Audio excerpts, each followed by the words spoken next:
It is so good to be here with your club. Some of you that know me well probably wondering, what do you do with his glasses?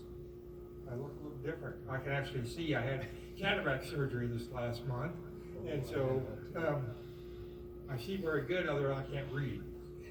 So I do have a pair of reading glasses, so if you put something in front of me to the side, I'll have to look at it a little bit. But I'm so pleased that you invited me to be here. It's you know, I've got so many good friends up here.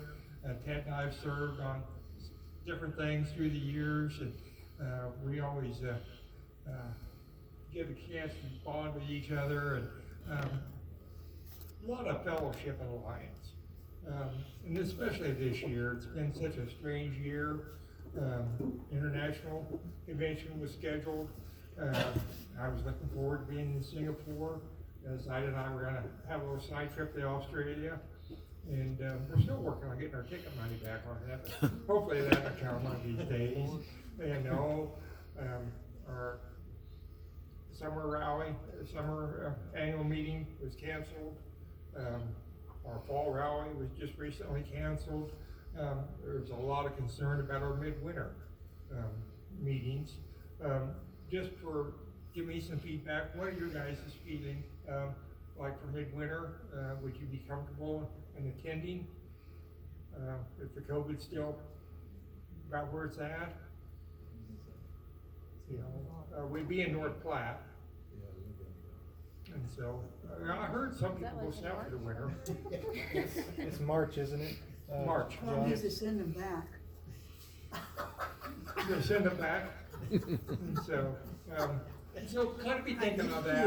I think the Council of Governors will try and make a decision here fairly shortly on that. We don't want to cancel too soon, but on the other hand, there's financial obligations for deposits on the rooms and international speakers traveling, and so we probably need to make a decision sooner than later on that. When is midwinter?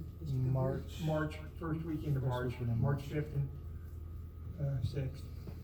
And so that will be here fairly quick. And so it's been a really disappointing year. I'm so pleased to be up here with Edward. He is our first Vice District Governor elect. He's going to do a super good job. He was scheduled for training in Aurora here in a week. That has been canceled. Postponed. The Aurora training has been canceled. Yeah. It's now been moved to online training in April.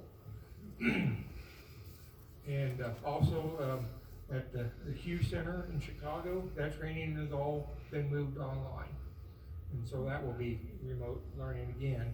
And so we're in very, very strange times, very difficult times, but I'm so proud of the work you guys are doing up here.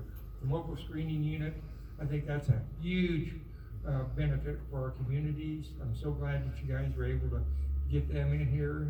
A lot of schools have canceled again this year.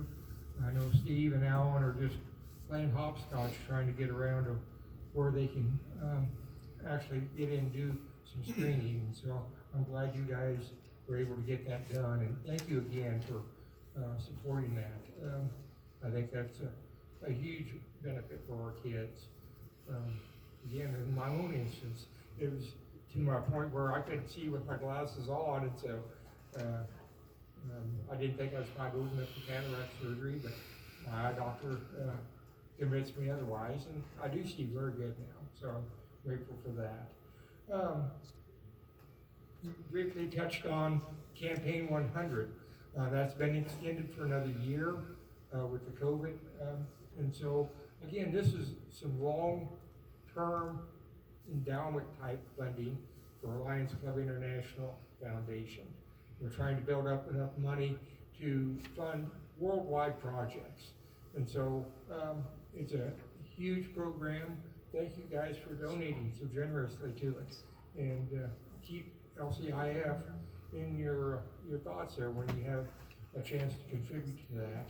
And as you said, those count for your Melvin Jones Fellowship funds also. And so it's kind of a win-win for everybody.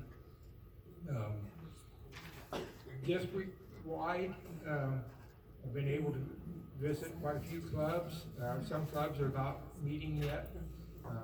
I will be in Maywood next week, and then Brady the week after that. Ed Word is also serving as zone chair, and he's made quite a few visits, and I really thank him for that. But reaching out to some of our clubs. Some clubs, like the Grant Lions, are doing very well. I'm very pleased to be here, and some clubs are struggling quite a bit.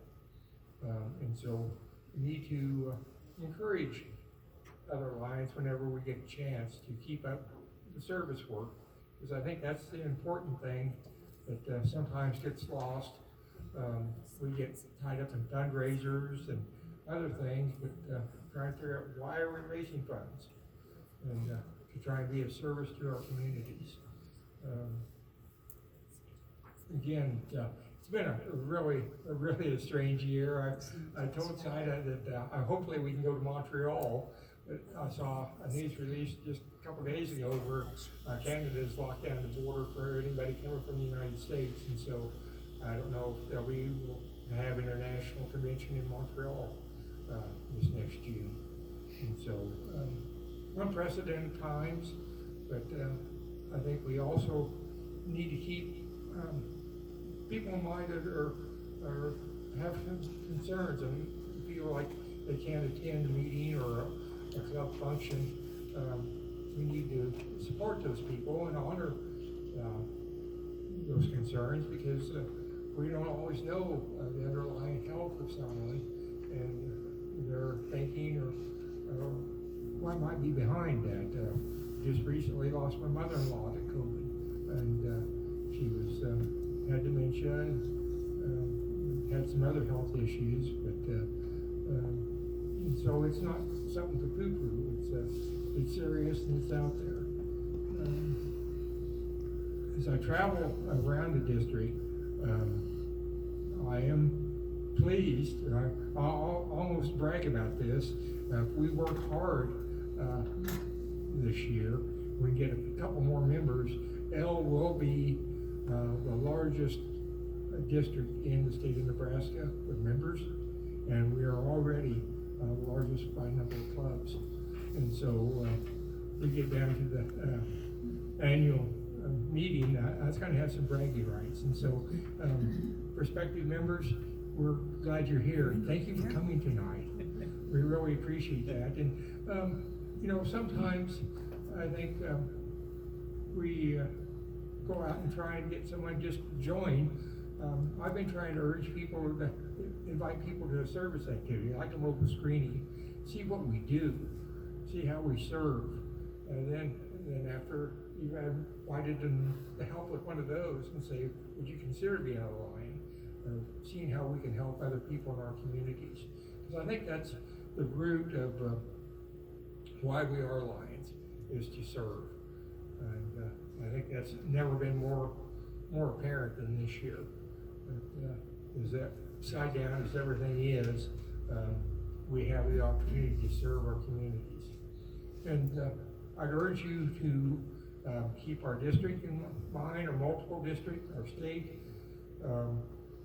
Lions Club International, we touch people clear across the world, and you can go on the website and see some of the projects that are underway. It's amazing the impact that Lions Club have on the population of the world.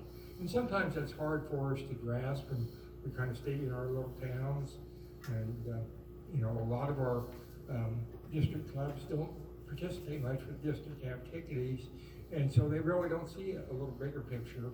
And I really am grateful for the Grant Club, because you guys are always at district events and state events, and there's so many district governors that come out of Grant. I think you guys got a lock on that up here. But a strong club produces strong leaders, and I really want to thank you guys for all the work that you do. I don't have any great amount of wisdom. I do have a couple of trinkets that I want to hand out. Some of you guys have probably already got some of these, so I have to watch and get the doubling up on me. This is my district governor pin. Thank you. Sure. You're welcome. Thank you. There is one on there. Ed's already got one. I got one, John, thank you. Thank you.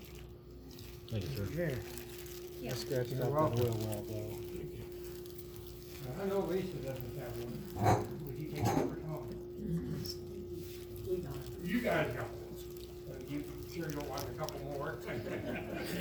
You might need them. I'd like to see the buffalo roaming. Did you know this is also the area where the deer and the antelope work? You know, sometimes my neighbors call me and tell me about the road. It seems like when you got 100 head of furry coyotes with horns going down the road, people get excited. They're still looking for some of them, by the way. Well, not the buffaloes. I think they got all. Did they get all of them? Yeah. Thought there was still a handful loose over in the Wallace area. So, but anyway, it's so good to be up here, and thank you guys for all your service, the hard work that you do, the impact that you make on your community. I really appreciate it. I know your community appreciates it. And with that, I'll sit down and be quiet.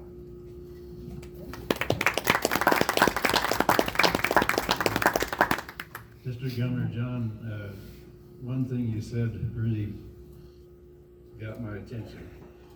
And not you. Thinking back of Gloria's uncle was a lion in Imperial, and their bingo stand, which is really quite a deal, was really getting in bad shape. And so her uncle went out and contracted this contractor and said, we need to have you given this evaluation of this bingo stand, what we should do with it. So he went and examined it and declared it inoperable. And he became a member, and he headed the bingo stand improvement. Now I can think of a district governor, I can think of a tail twister here tonight. We had a fundraiser pancake feed, and here was this guy back there in the kitchen working like crazy, flipping canned pancakes, and he wasn't even a member of our club. So somehow we said, would you like to join and work with us then? And he did. So that really caught my attention when you said that, about getting someone to be involved that's not a member. Well, thank you very much, John. We appreciate it so much. Thank you for inviting me.